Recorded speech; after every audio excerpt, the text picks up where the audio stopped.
안녕하세요. 키워드로 읽는 동양사상 6번째 키워드 효에 대한 3번째 강의입니다. 지난 시간에 신체 발부 또 입신양명에 관한 그 재해석이 필요하다는 말씀을 드렸습니다.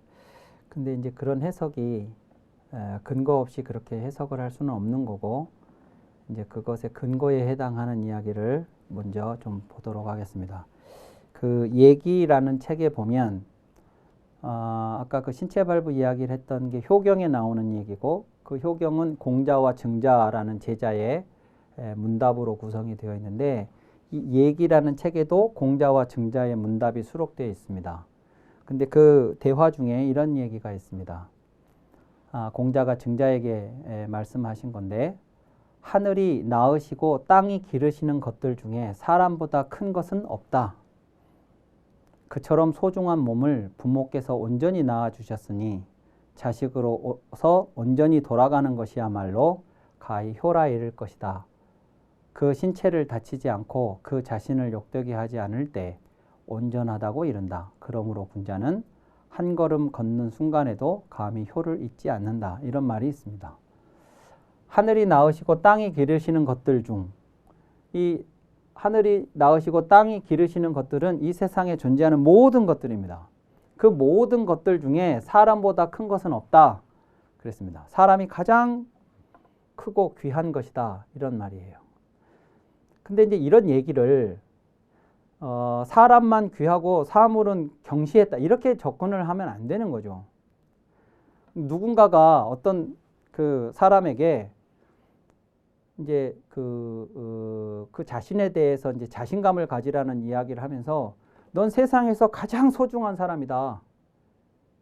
이 세상에 너보다 더 소중한 사람은 없다. 너는 그리고 뭐든지 다 잘할 수 있다. 누구든지 누구보다도 네가 더 잘할 수 있다. 라는 얘기를 했다고 해서 그게 다른 사람을 무시하는 말입니까? 스스로 자기 자신을 그렇게 생각하고 그에 걸맞는 삶을 살으라는 얘기지, 그게 남을 무시하는 말이라고 해석을 하면 그건 너무 과한 해석이죠. 이게 사람보다 큰 것은 없다 그렇다고 해서 다른 건 경시했다 이렇게 가면 안 되는데, 그렇게 보는 사람들이 있어서 제가 말씀을 드리는 겁니다. 그런 사람, 그게 사람인데 네가 그거다 그 말이에요. 그리고 너를 그 사람으로 낳아주신 것이 부모다. 세상에서 그러니까 가장 위대한 존재, 고귀한 존재인 사람으로 너를 낳아준 것이 부모다. 그 얘기를 지금 하려고 그러는 거예요. 그러니까 너 자신에 대해서 그렇게 바라봐야 된다. 그 얘기를 하는 거죠. 그처럼 소중한 몸을 부모께서 온전히 낳아주셨다. 이겁니다. 세상에 존재하는 모든 것들 중에 가장 큰 사람의 몸을 부모가 그것도 온전히 낳아주셨다.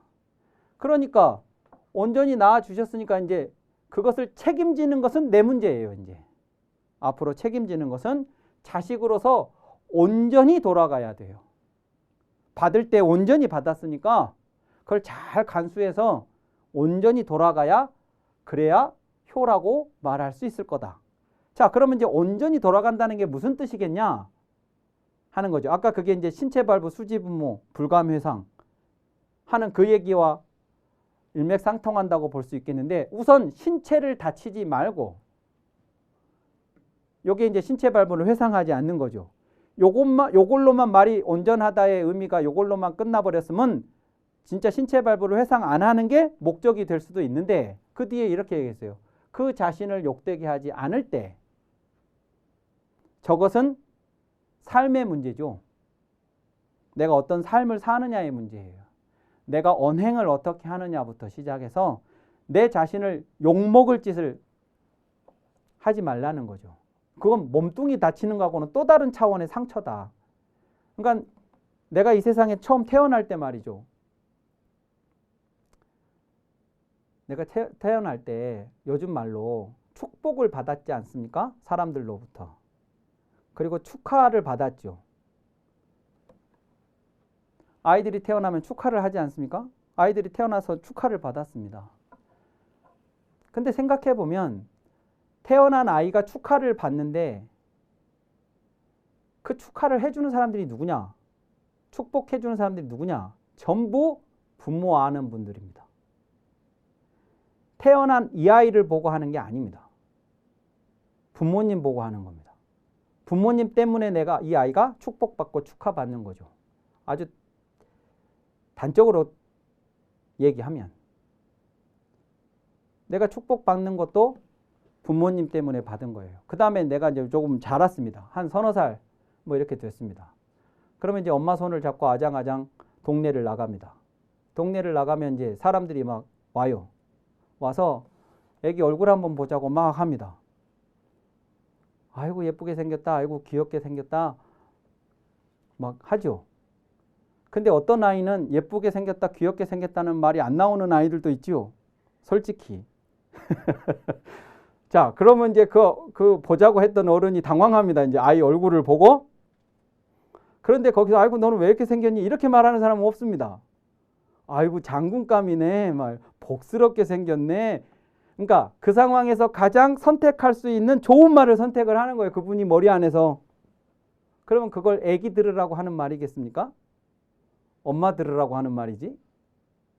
그러니까 내가 어느 정도 자랄 때까지 부모님이 낳아서 키워주는 물질적으로 물리적으로만 키워주는 것뿐만 아니라 외부로부터 축하받고 좋은 말 듣도록 해준 것도 전부 부모님의 그늘 안에서 내가 받은 은혜예요. 자, 그런데 이제 내가 조금 자랐어요. 더 자랐습니다. 어른 가까이 자랐습니다. 어느 시점부터는 부모님의 내가 이제 품을 벗어나서 내가 살아요. 내가 살 때 이제 점점 이런 말들을 들을 수가 있습니다. 저런 걸 왜 낳았을까? 저런 게 왜 태어났을까? 막 이런 말. 뭐 저런 건 없어져 주는 게 세상을 위하는 거야. 뭐 이런 말. 그러니까 그런 말을 하는 사람이 일차적으로 잘못된 말인데 만약에 그게 내가 행동을 잘못해서 이제 듣게 되는 말이라고 하면 그 점에 이제 주목한다면 내가 나를 얼마나 망쳐놓은 거냐고요. 그러니까 축복받았던 내가 태어나지 말았어야 할 나로 망가진 거잖아요. 부모님이 온전히 낳아주셨는데 내가 완전히 나를 파괴한 거 아니에요. 그거예요. 그게 내 뭐 신체 발부 손상하는 거에 비교할 수 있는 것이겠냐고요. 그게. 부모가 온전히 낳아주셨으니까 온전히 돌아가야 효도다. 그것은 신체를 다치지 않아야 하는 것이고 두 번째는 자신을 욕되게 하지 않아야 되는 거고 자신을 욕되게 하는 것이 이제 더 나가면 부모를 욕되게 합니다. 저런 걸 낳아놓고 미역국을 먹었냐 말았냐 막 이제 이렇게 됩니다. 저런 걸 왜 낳았냐. 역사의 죄인이 되도록 만들어 버린다고요. 내가. 이제 그렇게 되면 이게 얼마나 큰 불효냐 하는 거죠. 그러니까 이렇게 하지 않았을 때 온전하다고 이른다. 그러므로 군자는 한 걸음 걷는 순간에도 감히 효를 잊지 않는다. 그러니까 이 효를 잊지 않는다라는 말이 내가 잘못 살지 않겠다. 그래서 내가 부모님에게 누가 되지 않겠다. 부모님에게 욕을 드시게 하지 않겠다. 그래서 우리나라 사람들이 가장 싫어하는 게 부모 욕. 나 욕하는 건 되는데 우리 부모 욕하는 건 절대로 못 참는 그런 거 있죠. 예. 그게 이제 이런 전통이라는 거예요. 그 공자로부터 그 가르침을 받은 증자가 이런 말을 남겼습니다. 효에는 세 가지가 있다. 그걸 이제 정리한 거죠. 선생님의 말씀을. 가장 큰 효는 어버이를 높이는 것이고 그 다음은 어버이를 욕되게 하지 않는 것이고 맨 아래가 잘 봉양하는 것이다. 이랬습니다. 가장 큰 효도는 어버이를 높이는 것이다. 이것도 그러니까 텍스트는 부모를 높이면 그러면 효도구나. 그게 최고의 효도구나. 이렇게 읽히는데 사실은 이게 어버이를 높이는 방식이 또 해석이 돼야 되는 거죠. 내가 나쁜 짓 해가지고 그래서 사람들한테 막 욕먹으면서 그 돈 가지고 우리 아버지 동상 세웠다. 이게 아버지 높이는 게 아니다. 그 말이에요. 예. 아니고 내가 사람들로부터 존경받는 삶을 살아서 그래서 사람들이 내게 감사하고 나를 존경해서 그 결과로서 우리 아버지를 추앙할 때 그럴 때 그게 진정으로 어버이를 높이는 거지. 내 부모를 내가 높이는 게 그게 높이는 게 아니라는 거죠. 어버이를 높이는 것을 할 수 없다면 욕되게는 하지 말라. 이게 두 번째다.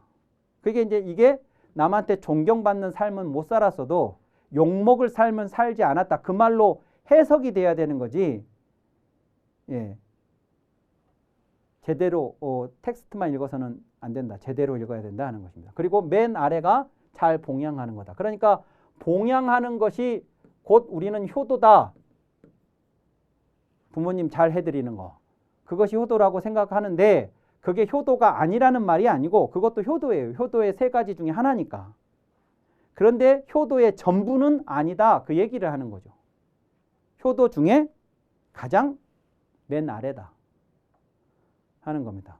그래서 이 효도보다 더 큰 효도들이 있다는 걸 알아야 되고 그것은 부모님에게 뭘 해드리는 게 아니라 내가 어떻게 살 거냐의 문제다. 이 이야기를 하고 있는 거죠. 이제 이런 것들을 감안해 보면 아까 신체 발부나 입신양명이 그렇게 해석될 수 있다는 것을 알 수가 있습니다. 그래서 이제 이런 말이 있는데요. 숙흥야매 무첨소생이라고 하는 이런 류의 이야기들을 많이 전통시대의 선비들은 이제 자기 뒤에 병풍으로도 만들어서 추고 또 좌우명처럼 글씨를 써붙여 놓기도 했고 혹은 그렇게 하지 않더라도 머릿속에 항상 생각하면서 살았던 구절인데 이게 시경에 나온 구절인데 숙흥야매 무첨 이소생 원래는 이라는 글자가 하나 더 있는데 요거 이제 8글자로 맞추려고 이자를 뺀 건데요. 숙흥야매라는 말은 일찍 일어나고 밤늦게 잠자리에 든다 하는 뜻입니다. 매자가 잠잘 매자죠. 그래서 일찍 일어나고 밤늦게 잠자리에 든다는 것은 열심히 생활하는 걸 말합니다. 남보다 부지런히 최선을 다해서 하루하루를 살아가는 것을 말합니다. 숙흥야매. 그냥 저 자체로 저 네 글자 자체로 숙흥야매라는 자체로 열심히 최선을 다해서 하루하루 삶을 살아가는 걸 말해요. 숙흥야매. 그렇게 해서 무첨 이소생 네가 태어난 바에 소생 태어난 바에 무첨 이게 욕될 첨자거든요. 요 글자가 욕됨이 없게 하라. 네가 태어난 바에 욕됨이 없게 하라. 내가 태어난 데가 어디냐면 부모죠. 부모에게 욕됨이 없게 하라. 예, 그러려면 남보다 열심히 최선을 다해서 하루하루를 살아야 될 것이다. 그런 이야기입니다. 숙흥야매 무첨 소생. 자, 그 다음 이제 해보고 싶은 이야기는 효는 복종인가 배려인가 하는 문제입니다. 효에 대해서 우리가 가지고 있는 또 하나의 이제 편견이라든가 선입견이라고 할 수 있는 것이 효는 복종을 강요한다. 무조건 부모님에게 복종하다 하라. 이런 것인 것처럼 이해하는 오해하는 경우가 있습니다. 근데 실제로 그런 것인가 하는 겁니다. 그 부분을 좀 말씀드리고 싶은데 율곡 선생이 쓰신 경목요결이라는 책이 있습니다. 경목요결. 이제 지난번 강의 때도 한번 말씀을 드렸습니다만 이 경목요결은 율곡 선생이 황해도 해주 지역에 가서 그 지역에 이제 어린 아이들을 가르치기 위한 교재로 쓴 책입니다. 거기에 이제 10개의 주제에 대한 이야기가 이제 쭉 수록이 되어 있는데 거기 이제 부모님을 섬기는 사친장이라고 하는 장이 있습니다. 거기에 이런 내용이 있어요. 무릇 부모를 섬기는 사람은 일 하나 행동 하나도 감히 스스로 마음대로 하지 말고 반드시 여쭈어 명을 받은 다음 행해야 한다. 그러니까 이제 부모를 섬기고 있는 사람은 자신의 일 하나 행동 하나도 제 마음대로 하지 말고 부모님께 여쭤보고 부모님의 허락을 얻어서 명을 받은 다음에 해야 된다. 이런 얘기입니다. 이 말만 들어도 좀 갑갑하신 분들이 있을 겁니다. 자, 그런데 이제 그 뒤에 뭐라고 했냐? 내가 그래서 부모님한테 뭘 해보겠다고 말씀을 드렸어요.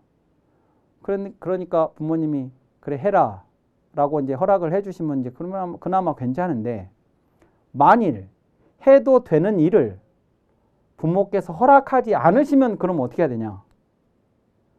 그러면 반드시 소상하고 곡진하게 설명을 드려서 허락하신 다음 행할 것이며 이랬습니다. 그러니까 이제 부모가 그거 안 된다, 하지 마라 이렇게 이제 하셨다면 그럼 어떻게 되냐? 그러면 반드시 소상하고 곡진하게 설명을 드려라 그랬습니다. 그것은 부모님이 내용을 잘 모르시고 허락을 안 하신 것일 수도 있으니까 부모님께 소상하게 곡진히 설명을 드려서 충분히 이해하시도록 설득을 해서, 그래서 부모님이 이제 이해하셔서 아 그러냐? 그러면 그렇다면 해봐라 라고 허락을 하신 다음에 해라 그 말입니다. 자, 여기까지도 내가 하고 싶은 일을 한 거니까 이제 괜찮아요. 그런데 내가 허락을 안 하셔서 소상하고 곡진하게 설명을 드렸는데도 만일 끝내 허락을 하지 않으시면 그럼 어떻게 해야 되냐? 그건 절대로 안 된다. 뭐 내 눈에 뭐 흙이 들어가도 안 된다. 뭐 이제 이렇게 하시면 어떻게 해야 되냐? 그러면 그렇다고 해서 곧장 자신의 뜻대로 해서는 안 된다. 내 마음대로 하면 안 된다는 거죠. 이제 이게 심해지면 뭐냐면 포기를 할 수도 있어야 된다. 그런 얘기입니다. 자, 그러니까 요 얘기를 보면 아, 복종이 맞구나. 부모님한테 복종하라는 얘기구나. 이렇게 들릴 수가 있죠. 자, 그런데 같은 경목요결 안에 율곡 선생이 이런 얘기도 했습니다. 부모님의 뜻이, 아까는 내가 뭘 해보고 싶은데 부모님이 허락하지 않으셨을 때의 이야기고, 요 이야기는 내가 뭘 하려는 것이 아니라 부모님이 뭘 하려고 하시는 거예요. 근데 그 부모님이 뭘 하시려고 하는데 그 부모님의 뜻이 만일 의리에 해로운 것이 아니라면, 즉 의리에 부합하는 것일 뿐만 아니라 해롭지만 않으면, 예? 그러니까 도리에 어긋나지만 않으면, 그러면 자식으로서는 마땅히 먼저 짐작하고 부모님의 그 의도를, 뜻을 먼저 짐작하고 그 뜻을 받들어서 터럭만큼이라도 어겨서는 안 된다. 그 부모님의 뜻이 실현될 수 있도록 도와드려야 된다. 요건 전제 조건이 뭐냐면 의리에 해로운 게 아니라면 그러라는 얘기예요. 근데 이제 문제는 그러면 해로우면 어떻게 할 거냐 요거죠. 만일 그것이 이치에 해로운 것이라면 어떻게 해야 되냐. 그러면 화한 기운, 화기, 기쁜 표정, 이색, 그리고 부드러운 목소리, 유성으로 간하되, 그러니까 내가 이 이치에 해로운 이 일을 부모님이 하려는 뜻을 가지고 계시면 내가 해야 될 일은 뭐냐면 간하는 겁니다. 간한다는 건 아랫사람이 윗사람의 잘못에 대해서 지적을 하고 개선을 하도록 말씀드리는 것이 간하답니다. 그러니까 나는 부모님에게 이것은 이치에 해로운 것이니까 하시면 안 된다는 말씀을 드려야 된다 그거죠. 간하되 한 번 간해서 그대로 따라주시면 좋겠는데, 그런데 만약에 따라주시지 않으면 반복적으로 개진해서 기필코 들어 따르시도록 해야 된다. 그렇습니다. 물론 여기서 간할 때 이제 또 하나 고려해야 되는 것이 부모님의 이 뜻을 접게 만들려고 해야 되니까, 부모님이 뜻을 접으시도록 해야 되니까, 접으시도록 내가 말씀을 드릴 때 뭐가 중요하냐면 이제 태도가 중요해요. 태도가. 그래서 첫 번째 화한 기운, 두 번째 기쁜 표정, 세 번째 부드러운 목소리, 이 태도로 간해야 된다 그겁니다. 부모님의 생각이, 뜻이 잘못됐는데 그 뜻을 포기하시도록 내가 말씀을 드릴 때의 태도를 이 세 가지를 얘기를 했습니다. 근데 혹시 잘못을 이야기하는데도 저런 걸 또 해야 돼? 뭐 이제 이렇게 생각을 하실 수도 있겠는데 생각해 보십시오. 반대로 내 아이가 뭘 하려는 뜻을 가지고 있습니다. 어떤 의도를 가지고 있어요. 뭘 해보겠다고 그래요. 근데 부모 입장에서 봤을 때 그거는 안 되는 일을 지금 하려고 하는 거예요. 자, 그러면 부모가 그 아이에게 그 뜻을 접도록 할 때 그냥 막 혼을 내버리면 됩니까? 택도 없는 소리 하지 마. 이렇게 하면 되겠냐고요. 쟤는 생각해가지고 지금 지 딴에는 뭘 해보겠다고 지금 저러는데 저거는 안 될 일을 해서는 안 될 일을 그게 해롭지만 않으면 해보라고 하겠는데 저건 해로운 거잖아요. 해로운 거를 저건 아이는 모르고 있지만 부모 눈에는 이제 뻔히 보이는 해로운 길을 가겠다고 할 때 부모가 그 길을 가지 마라 라고 말을 할 때 어떻게 해야 되냐. 그냥 혼을 내는 게 아니고 뭐라고 얘기를 할까? 어떻게 얘기를 할까? 언제 얘기를 할까? 이런 거 부모님들 고민하시잖아요, 당연히. 내가 그 이야기를 할 때 내 기운이 노발대발하고 해야 될 거냐? 아니면 온화한 기운으로 얘기를 해야 될 거냐? 내 표정은 막 울그락불그락 해야 될 거냐? 기분 좋은 표정으로 해야 될 거냐? 목소리는 막 큰 목소리로 화를 내야 될 거냐? 아니면 부드러운 목소리로 얘기해야 될 거냐? 부모도 자식 배려해서 그걸 해요. 근데 하물며 자식이 부모한테 그 뜻을 접으라고 하시는데 이런 정도를 안 할 수 있습니까? 왜 상호간에 그래야 되냐? 왜 상호간에 그래야 되냐면 부자 유친. 부모와 자식 사이에 가장 중요한 건 친이기 때문이에요. 친함. 저 친밀감. 저거를 손상시키면 안 되니까. 나머지 모든 것들은 그 다음이에요. 그러니까 내가 이걸 잘못을 했으니까 그냥 막 큰 소리로 윽박질러서 못하게 만들어. 그건 못하게 할 수 있겠지만 그 과정에서 부모와 자식 간의 친밀감이 깨지면 그거 못하게 한 것이 별 의미가 없다는 거예요. 부모 자식은 절대로 그 관계를 끊어낼 수가 없어요. 단절을 할 수가 없어요. 아까 흙이 들어가기 전에는 어쩌고 뭐 또 그 연장선에서 뭐 호적에서 파니 뭐 어쩌니 뭐 이런 얘기들도 하는 부모들이 있습니다만 절대로 파질 수가 없는 거라고 그거는. 그러니까 같이 갈 수밖에 없는 관계예요. 부모 자식은. 그러니까 어차피 끝까지 같이 갈 수밖에 없는 관계라면 이 기조를 유지할 필요가 있는 거죠. 부모 자식. 그걸 유지하려면 상호 간에 노력해야 돼요. 이게 그 노력이에요. 뭐 좋아서 이러라는 게 아니고 뜻을 접어야 하는 그 상대방에 대한 최소한의 배려죠.